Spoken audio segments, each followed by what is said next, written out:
दूसरों के लिए तो ये बस एक बुधवार है, लेकिन आपके लिए ये 11 जून की पूर्णिमा भाग्य बदलने वाली रात बन सकती है। बस एक छोटा सा उपाय, एक हल्दी का दीपक और एक मंत्र, और आपके जीवन की ठहरी हुई किस्मत हिल सकती है। तो दोस्तों, जैसा कि आप जानते हैं, कल 11 जून बुधवार को है ज्येष्ठ महीने की आखिरी पूर्णिमा। धार्मिक दृष्टि से यह तिथि बहुत शक्तिशाली मानी जाती है।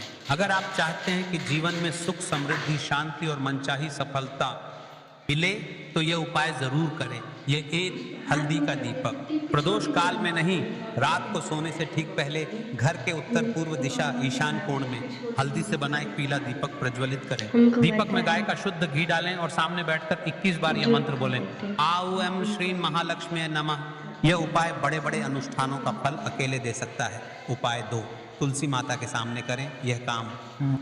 रात को तुलसी के सामने एक दीपक जलाएं और चुपचाप आंखें बंद करके बोलें, हे विष्णु प्रिया तुलसी, मेरे घर में सुख संपत्ति लाओ। इसके बाद तुलसी को जल चढ़ाएं और 3 परिक्रमा करें।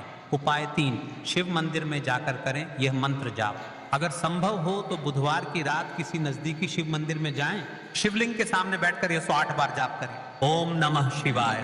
देखिए, ये जो एक हल्दी का दीपक वाला उपाय है वह हम आपको आगे बताएंगे, क्योंकि वह बड़ा उपाय है। इससे मानसिक क्लेश, बीमारी और आर्थिक रुकावटें दूर हो सकती हैं। राशि आगे चलकर हम आपको राशि से जुड़ा भाग्य भी बताएंगे कि कल किन राशियों का भाग्य चमकेगी, क्योंकि कल पूर्णिमा का दिन है और आप सभी को पता है कि हर आखिरी पूर्णिमा पर हर एक में एक व्यक्ति की विशेष राशि चमकता है। आपके घर में से कोई भी एक व्यक्ति हो सकता है जिसकी राशि पर दोष चल रहे हो या आप पर चल रहे हो तो रहे थे।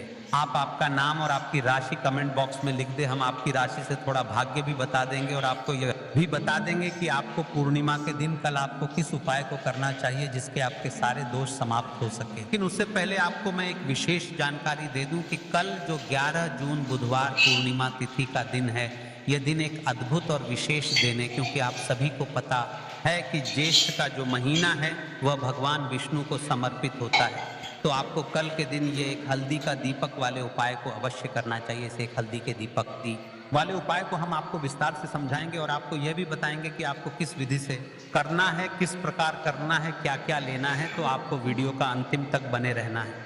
चलकर हम आपको राशि से जुड़ा भाग्य भी बताएंगे कि कल राशि से जुड़ा भाग्य भी बताएंगे कि कल किन राशियों का भाग्य चमकेगी, क्योंकि कल पूर्णिमा का दिन है और आप सभी को पता है कि हर आखिरी पूर्णिमा पर हर एक में एक व्यक्ति की विशेष राशि चमकता है।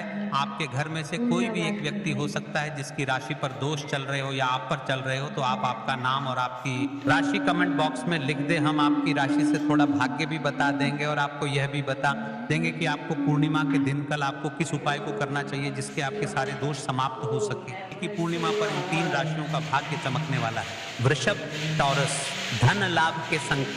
कर्क, कैंसर, रुका हुआ काम पूरा होगा। मीन, पाइसिस, आध्यात्मिक उन्नति और सुख शांति मिलेगी। अगर आपकी राशि इनमें से कोई है तो यह पूर्णिमा आपके लिए और भी विशेष है। चलिए हम बाहर सबसे बड़े उपाय के बारे में बात कर लेते हैं जो आपको कलेक्शन अवश्य करना है, एक हल्दी का दीपक। चलिए बढ़ते हैं उपाय की ओर। देखिए, इसके लिए आपको क्या करना है। एक काली मिर्च लेनी है। देखो, ध्यान से समझना, एक काली मिर्च लेनी है और ध्यान देना है कि काली मिर्च कहीं से भी खंडित नहीं होनी चाहिए। फिर इसके बाद आपको लेना है एक गोल बाती का दीपक। देखिए, दीपक आप चाहे तो माटी का ले लें, और यदि आपके पास माटी का दीपक नहीं है तो आप ये दीपक शुद्ध आटा लगा के एक दीपक बना सकते हैं। बस आपको ध्यान देना है कि उस आटे में आपको नमक या हल्दी का प्रयोग नहीं करना है। ठीक है, तो आप एक बढ़िया दीपक बना लें और उस दीपक में गोल बाती लगा के उस दीपक में आपको घी भरना है। देखो, गाय का शुद्ध घी आपको उस दीपक में भरना है। अब क्या करना है, आपको इन दोनों चीजों को लेकर चले जाना है बेलपत्र के पेड़ के पास। देखो, गुरुजी ने अपनी अभी की शिव महापुराण कथा में भी बताया था, जो भी व्यक्ति प्रदोष काल में जो भी एक दीपक प्रज्वलित कर देता है उसके घर पर धन की कमी नहीं हो सकती। देखो, यदि आपके घर के आसपास कहीं बेलपत्र का पेड़ नहीं है या घर से काफी दूर पड़ता है और नहीं सकते, तो आगे हम यह भी बताएंगे कि कैसे इस उपाय को करना है। अगर बेलपत्र वृक्ष ना हो तो देखो, अब आपको प्रदोष काल में इन दोनों चीजों को लेकर चले जाए बेलपत्र के पेड़ के पास में। अब क्या करना है, सबसे पहले आपको उत्तर दिशा की ओर मुंह करके आपको खड़े हो जाना है और जो आप दीपक लेकर गए हैं उससे आपको बेलपत्र की जड़ में प्रज्वलित करना है। दीपक प्रज्वलित करने के बाद आपको एक काली मिर्च अपनी हथेली पर रखना है। पत्र के पेड़ का आपको 5 बार परिक्रमा लगा लेना है, और यदि आप परिक्रमा बेलपत्र के पेड़ का नहीं लगा सकते हैं तो आपको दीपक को चारों ओर कुछ इस तरह से दीपक के ऊपर से 5 बार घुमा देना है, मतलब आरती करना है। और घुमाने के बाद आपको उसी काली मिर्च को दीपक में डाल देना है, और वहीं पर बैठकर हाथ जोड़ करके आंख बंद करके आपको जो भी आपके जीवन में समस्याएं हैं, घर से लक्ष्मी जी का निवास नहीं है, घर में लक्ष्मी नहीं कर रही हैं, और भी जीवन में जो भी समस्याएं हैं, तो उस समय आपको विनती करनी है। ठीक है। अब इसके बाद यदि आपके घर के आसपास कहीं बेलपत्री का पेड़ नहीं है तो आपको इन सब चीज़ों को लेकर चले जाना है शंकर जी के मंदिर में, और शिव जी के मंदिर पहुंचकर आपको क्या करना है, आपको इसी एक दीपक को आपको शंकर जी के मंदिर की जो चौखट होती है ना, वहां पर आपको इस दीपक को जलाना है, और दीपक जलाते समय आपका मुख उत्तर दिशा की ओर होना चाहिए। दीपक जलाने के बाद आपको क्या करना है, काली मिर्च अपनी हथेली पर रखना है, और आपके जीवन में जो भी समस्याएं हैं, चाहे वह समस्या परिवार को लेकर हो या फिर धन को लेकर हो, वह समस्या बोलनी है, और बोलने के बाद आप उसी काली मिर्च को दीपक में डाल देना है, और आपकी कामना पूर्ण हो जाए, घर में लक्ष्मी जी का निवास हो, ऐसी कामना आपको कर लेनी है। देखिए, शंकर जी की मंदिर की जो चौखट होती है ना, उसमें 33 कोटि देवी देवता निवास करते हैं। यदि आप वहां पर जलाते हैं तो इससे भगवान शिव तो प्रसन्न होते ही हैं, साथ ही आपको 33 कोटि देवी देवताओं का आशीर्वाद प्राप्त होता है, और वह सभी प्रसन्न होते हैं जिनकी आशीर्वाद से आपकी कामना 100% पूरी होती है। आप ये उपाय जरूर करिएगा, बहुत ही छोटा सा उपाय है, करके देखिएगा। देखिए, अब हम जान लेते हैं गुरुजी द्वारा बताए गए दूसरे उपाय के बारे में। इस उपाय के लिए आपको मात्र 2 लौंग लेनी होगी, यानी कि आपको एक लौंग का जोड़ा लेना है, 2 फूल वाली आपको लौंग लेनी है। लौंग का जोड़ा कहीं से भी खंडित नहीं होना चाहिए, इस ध्यान रखें। इसी के साथ में आपको लेना होगा लाल चंदन का पाउडर। देखिए, यदि आपके पास लाल चंदन की लकड़ी है तो उसे घिसकर भी आप चंदन के रूप में प्रयोग कर सकते हैं। यदि पाउडर है तो उसका भी आप अपने उपाय के लिए प्रयोग कर सकते हैं। देखिए, चंदन जो है वह तेज का प्रतीक माना गया है, और साथ ही साथ जीवन के अंधकार को दूर करने का प्रतीक माना गया है। अब इसी के साथ में आपको मात्र 1 तांबे के पात्र के अंदर शुद्ध जल लेना होगा घर से। अब दोस्तों, ये तीनों सामग्री लेकर के सीधे आपको पहुंच जाना होगा भगवान शिव के मंदिर में। देखिए, इसी के साथ में आपको एक गोल बाती का दीपक भी लेना होगा। दीपक आप मिट्टी का भी ले सकते हैं, शुद्ध घाटा मढ़कर उसका भी तैयार कर सकते हैं, और दीपक में आपको शुद्ध घी का प्रयोग करना है। लेकिन जैसे ही आप इन सभी सामग्रियों को मंदिर में लेकर के पहुंचेंगे, मंदिर में जैसे ही आप चौखट के वहां पर पहुंचेंगे, तो मंदिर की चौखट के सीधी तरफ आप के साथ एक गोल बाती का दीपक लेकर के आए हैं, उसे आपको सबसे पहले तो प्रज्वलित कर देना है। यानी कि जैसे ही आप मंदिर की चौखट के वहां पर प्रवेश करते हैं तो उसके सीधी तरफ आपको यह गोल बाती का दीपक प्रज्वलित कर देना है। अब देखिए, जैसे ही आप ये दीपक प्रज्वलित करेंगे तो आपकी जो भी मनोकामना है उससे आपको बोल देना है। आप इस दीपक को इस प्रकार से प्रज्वलित करने के बाद इन सभी सामग्रियों को आपको शिवलिंग के पास में लेकर पहुंच जाना है। दोस्तों, आपके पास जो एक तांबे के पात्र के अंदर शुद्ध जल है, उसमें से आपको केवल आधा लोटा जल ही भगवान शिव के शिवलिंग पर अर्पित करना है। आधा लोटा जल आपको उसी पत्र के अंदर बचा लेना है। अब दोस्तों, आपके पास जो 2 लौंग है, यानी कि एक लौंग का जोड़ा है, उससे आपको अपना नाम और अपने गोत्र को बोलते हुए आपकी जो भी समस्या चल रही है, आपके जीवन में जो भी परेशानी उत्पन्न हो रही है, उन्हें आपको बोल देना है। और ये जो लौंग का जोड़ा है, पूर्णिमा के दिन ही इन उपाय को करना है। इसे आपको भगवान शिव के शिवलिंग पर अर्पित कर देना है। जैसे ही आप ये 2 लौंग शिवलिंग पर चढ़ाएंगे तो अपना हाथ जो है वहां पर आपको रखना है, और महादेव से आपको प्रार्थना करनी है कि मेरे जीवन की यह जो परेशानियां हैं वह सभी दूर हो जाएं।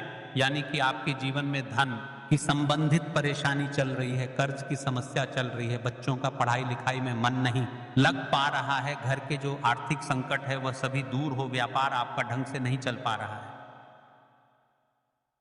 रोग की स्थिति बनी हुई है, यानी कि जिस भी प्रकार की आपकी समस्याएं हैं उसे आपको महादेव से बोल देना है, और महादेव से इन सभी समस्याओं को दूर करने के लिए आपको प्रार्थना कर लेनी है।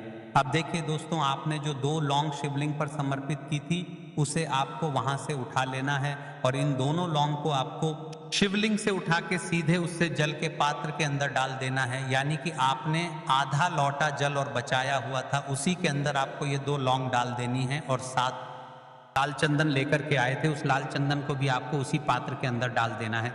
यानी कि आधा लोटा जल और बचा हुआ है तो उसी आधे लौटे जल के अंदर आपको ये लाल चंदन भी डाल देना है।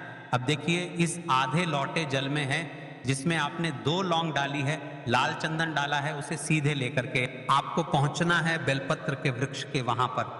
देखिए बेलपत्र का वृक्ष यदि आपके घर पर है तो वहां पर आपको आ जाना है।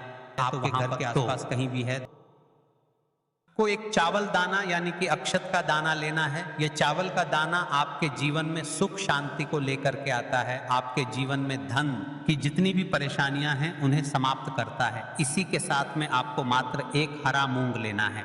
हरा मूंग जो है वह बुध ग्रह को प्रसन्न करता है। देखिए हरे मूंग का उपाय करने से बुध ग्रह मजबूत होता है और बुध ग्रह के मजबूत होने से बुद्धि ज्ञान और विवेक की प्राप्ति होती है।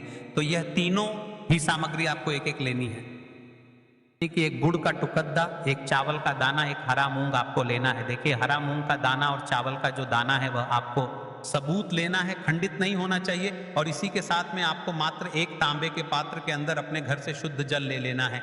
देखिए अब इन सभी सामग्रियों को लेकर के सीधे आपको पहुंच जाना है भगवान शिव के मंदिर में। आप यह उपाय सुबह से लेकर शाम तक किसी भी समय कर सकते हैं, लेकिन रविवार के दिन ही आपको को करना है। तो सबसे पहले तो ये जो एक गुड़ का टुकड़ा है, एक चावल का दाना है और एक हरा मूंग का दाना है, उन तीनों को आपको उस जल के पात्र के अंदर डाल देना है। लेकिन ये जो उपाय है आपके जीवन की सारी परेशानियों को दूर करने के लिए होता है, लेकिन विशेष मनोकामना तीनों सामग्रियों से ही आपकी परिपूर्ण हो जाती है।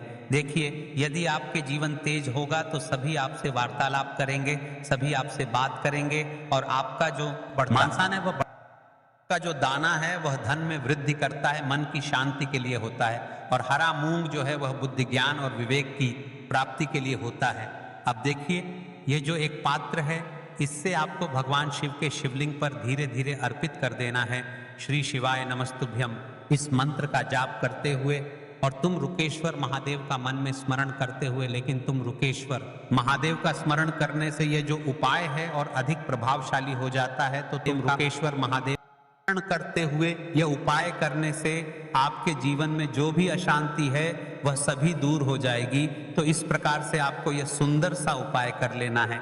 इसके बाद बात करते हैं तीसरे उपाय की। देखो ये उपाय बहुत ही अचूक उपाय है जो आपको करना है। देखो इस उपाय के लिए आपको 2 दीपक लेने हैं। देखो दोनों दीपक आपको मिट्टी के दीपक लेने हैं। उसके बाद आपको दोनों दीपक को प्रज्वलित करने के लिए आपको लंबी बाती लेनी है और यदि सरसों के तेल से दीपक प्रज्वलित करने हैं।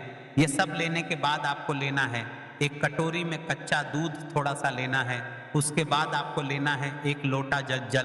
देखो गुरुजी ने इस उपाय के लिए बताया है कि यह उपाय आपको प्रदोष काल में करना है। कहते हैं कि बेलपत्र के वृक्ष में प्रदोष काल के समय में महादेव वास करते हैं। उस समय हम कोई भी उपाय करते हैं तो उसका फल हमें अवश्य मिलता है। देखो अब ये सब सामग्री लेकर आपको प्रदोष काल में चले जाना है बेलपत्र के वृक्ष के वहां पर। देखो वहां पहुंच जाने के बाद आप पहले बेलपत्र की जड़ में सबसे पहले वह दूध जो आप लाए हैं उसे समर्पित कर देना है। उसके बाद आपको जो 1 लोटा जल जो आप लाए हैं वह आपको धीरे धीरे बेलपत्र की जड़ में समर्पित कर देना है। उसके बाद आप जो दीपक लाए हो दोनों दीपक वो आपको बेलपत्र की जड़ में बेलपत्र की तरफ मुंह करके बाती का आपको 1 दीपक घी का और 1 दीपक तेल का प्रज्वलित कर देना है। और आपकी जो भी मनोकामनाएं हैं वह महादेव को बोलना है। देखो गुरुजी ने कहा पूर्णिमा के दिन पर बेलपत्र में दीपक प्रज्वलित कर देता है महादेव, उसकी सभी मनोकामना पूरी कर देते हैं। देखिए दोस्तों आज के इस वीडियो में रविवार के दिन किए जाने वाले 3 बहुत ही सुंदर से उपाय बताए हैं जो आपको करने हैं। अगर आपको हमारी ये वीडियो पसंद आई हो तो हमारे इस वीडियो को लाइक करें और कमेंट बॉक्स में लिखे हर हर महादेव जय मां लक्ष्मी के लिए आपको लेना है 11 चावल के दाने। गुरुजी ने कहा है चावल के दाने खंडित नहीं लेने हैं, बिल्कुल साबुत होने चाहिए। उसके साथ में आपको लेना है 1 बेलपत्र का भी नियम है। अगर आपके पास बेलपत्र नहीं है तो आप शिवलिंग से उठाकर उसको